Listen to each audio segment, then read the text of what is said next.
listen, man, this Caitlin Clark.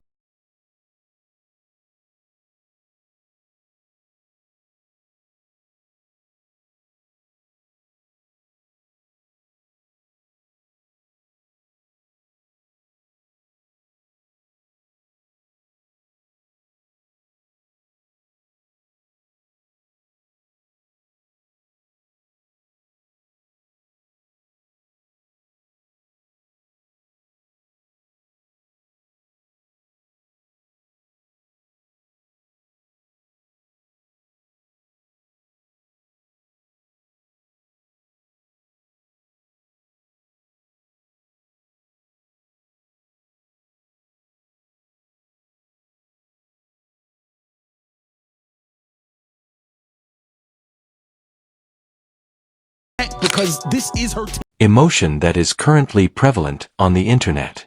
A live on-court struggle for control of the Indiana Fever.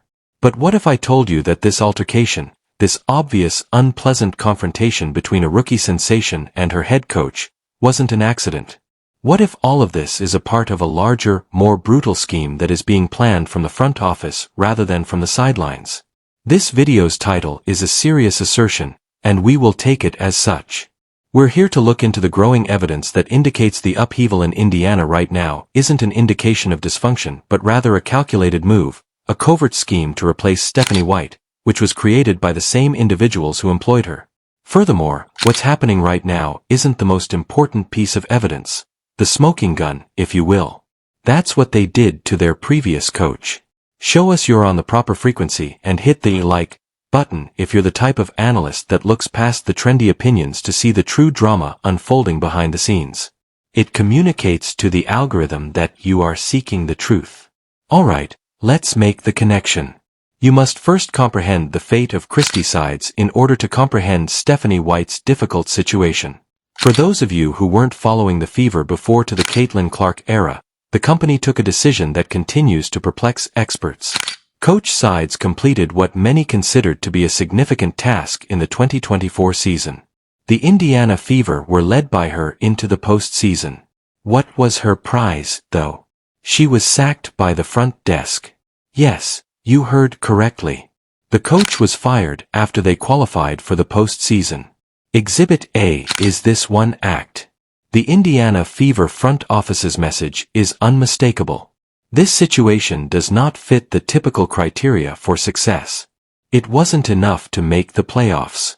They demonstrated that they are prepared to make brutal, startling choices if they think doing so will further a greater long-term goal. Given that precedent, you have to wonder why Stephanie White was hired. Let's examine that question in more detail. The hire appeared to be a clever public relations strategy at first glance.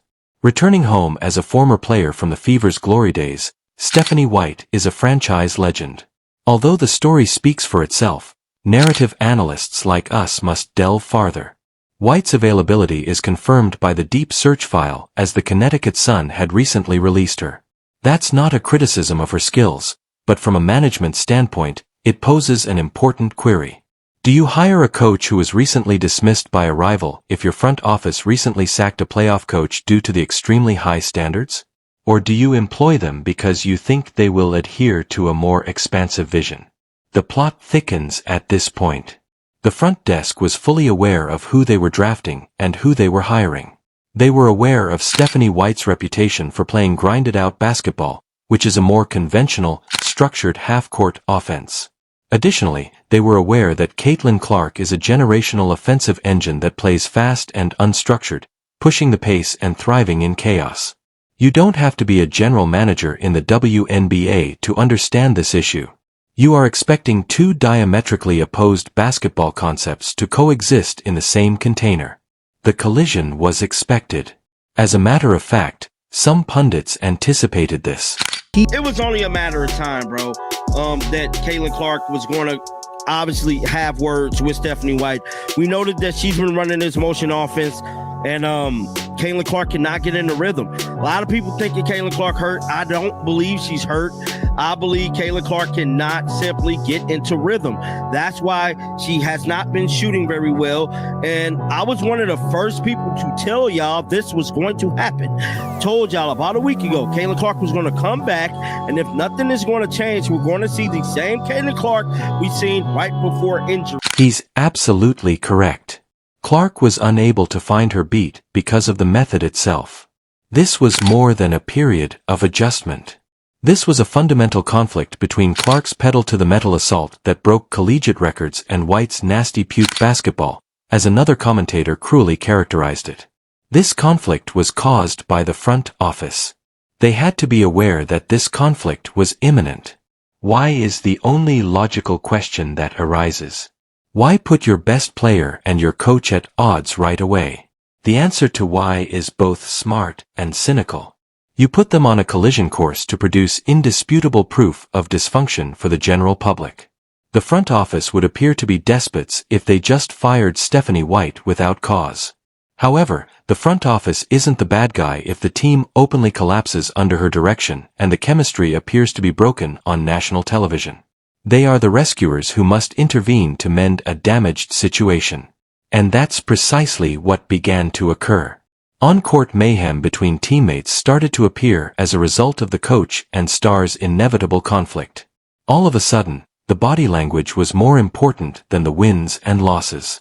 We watched clip after clip of seasoned players, Natasha Howard in particular, allegedly freezing out their rookie sensation when she was wide open on possessions. It was so awful that other analysts. By the way, if you guys didn't see Natasha Howard looked off Caitlin Clark to end the third quarter. She looked off Caitlin Clark to end the third quarter in what was just incredibly dumb play. And again, I do want to apologize about the size. I do want to apologize about the size of these clips. If I make the clips any bigger, I will get copyright claims. If you're wondering why I'm not doing any breakdowns and why people aren't doing that, they're going to get copyright claims. So, if you didn't see here, Natasha Howard looks off Caitlin Clark to run to nowhere, takes 1, 2, 3, 4, about 5 steps, does the cha-cha slide, and gets it to Caitlin Clark with 3 seconds to go, and she has to shoot a tough step back. A rather stupid play. It was described as such. This was not an isolated incident. It developed into a pattern. At this point, the plan begins to pay off.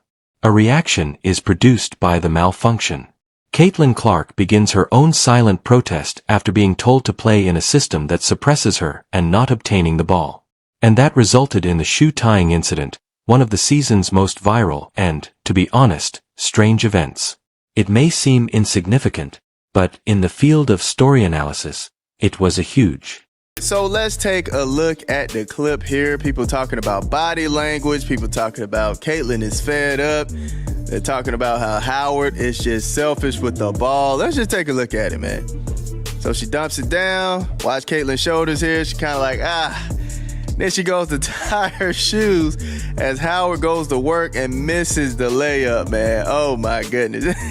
Now, tying your shoes is kind of diabolical. Now, I've seen it before where players take a little time to kind of tie their shoes if they're out of the play and they know they're not going to get the ball in it or something like that. But, yeah. The signal is demonic. Although that's a powerful word, it makes sense. This is more than a frustrated player. This athlete is clearly communicating with her teammates and, more crucially, the thousands of spectators and media representatives by intentionally stepping away from a possession. The case is strengthened by every viral video of a freeze-out and every instance of malevolent body language. It produces a chaotic public record. There is no need for the front desk to speak. They can just watch as the on-court drama crafts the precise story they require, which is that this coach's version of Indiana Fever is essentially flawed. The tension that was building on the court couldn't remain dormant indefinitely. This kind of controlled chaos technique requires a single explosive moment to tip the scales. A turning point that generates media attention and compels people to take a stance. And that's precisely what the front office received, according to numerous stories. Alright, we are now in the realm of widely circulated rumors. However, it's a story that has been discussed by several commentators and is a perfect fit for the pattern of growing violence. A particular flash site is indicated by the Deep Search dossier. After the Indiana Fever's game against the Atlanta Dream. As they say, word got out that Clark and White's disagreement had finally reached a breaking point. And it looked like Caitlin Clark and Stephanie White definitely had a situation where they was in a heated exchange right before halftime. Guys, word on the street is that Caitlin Clark and Stephanie White exchanged words going into halftime of this Atlanta Dream game. Now, I'm here to tell you, no footage has emerged of the altercation, but I'm pretty sure within a couple hours it's going to be roaming somewhere out there that this exchange over. A contentious conversation is one thing, but this rumor's specifics are what make it so important to our inquiry. According to eyewitness stories published by a number of sports media outlets, Clark was so incensed over the on-court freeze-outs that she instructed Coach White to bench veterans Natasha Howard and Kelsey Mitchell for not passing the ball to her. Give that some thought. Regardless of her skill, a rookie is said to have demanded that the coach bench more seasoned players. There would be a 5-alarm fire in that locker room if this occurred. However, from the front officer's point of view, the goal has been achieved. Body language and subtext are no longer the only aspects of the conflict. It's an open uprising now. It provides them with the strongest basis for intervening later and stating, "We had to make a change." The team was no longer under the coach's supervision. Even as a potent rumor, this one incident serves as the ideal pretext for a subsequent action. You would think the coach would step up and show her leadership now that the team is openly at war. What makes this entire hypothesis so convincing, though, is what Stephanie White did next. The official story begins to fully collapse at this point. You would expect Stephanie White to utilize her authority as head coach to establish dominance if she and Caitlin Clark were indeed engaged in a power struggle.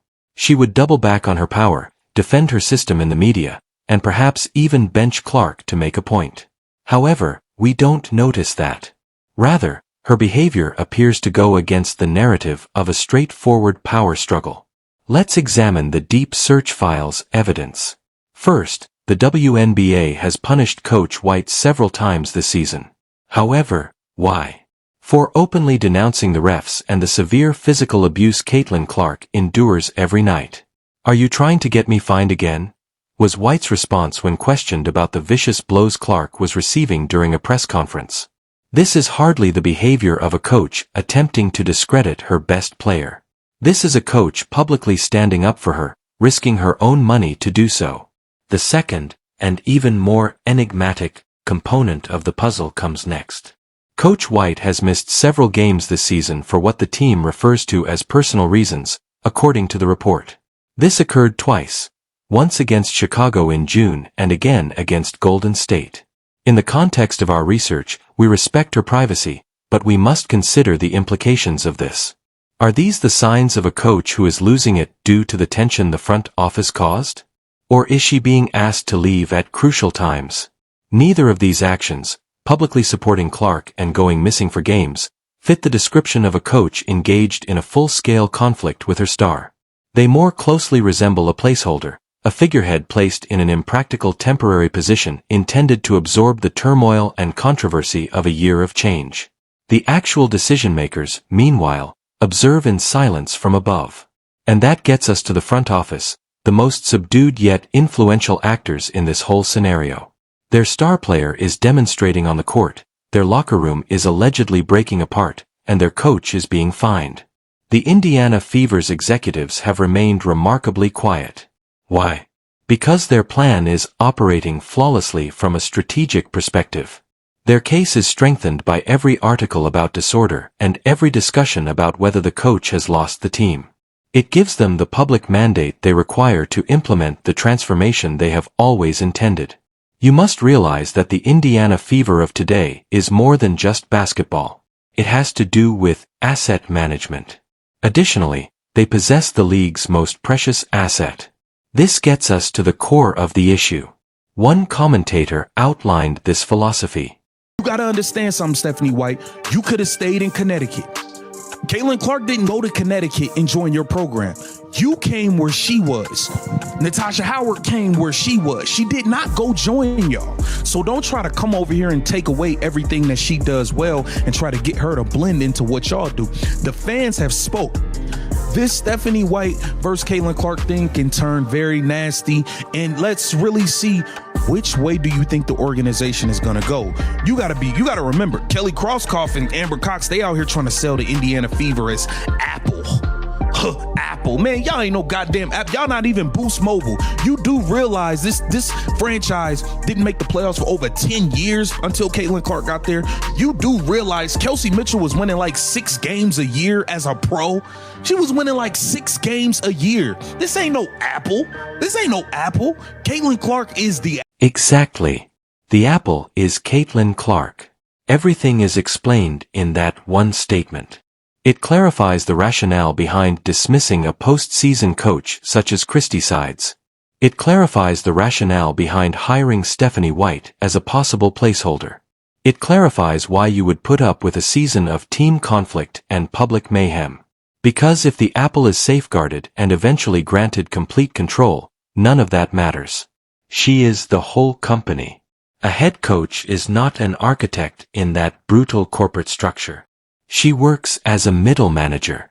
Whether she realized it or not, Stephanie White's role may have been to merely supervise the tumultuous time of transition necessary to entirely transfer authority to Clark and dissolve the old structure.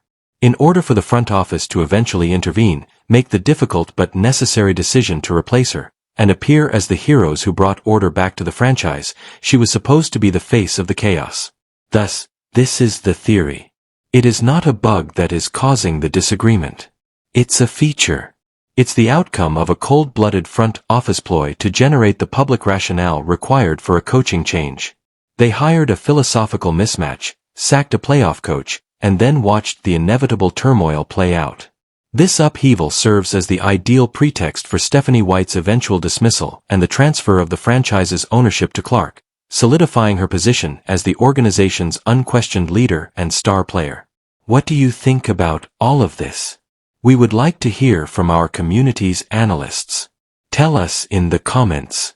Is Stephanie White willing to participate in this front office approach, in your opinion? Or is she a victim caught in the crossfire without realizing it? And who do you think will be the Indiana Fever's coach in the upcoming campaign? As the season goes on, this story will only get more dramatic. And we'll be here to cut through the clutter and make the connections between every action the front office does. Make sure you hit the notification bell and subscribe if you want to remain ahead of the mainstream narrative. Lastly, share this analysis with another fan you know enjoys the backstory if it made you realize what might actually be going on in Indiana.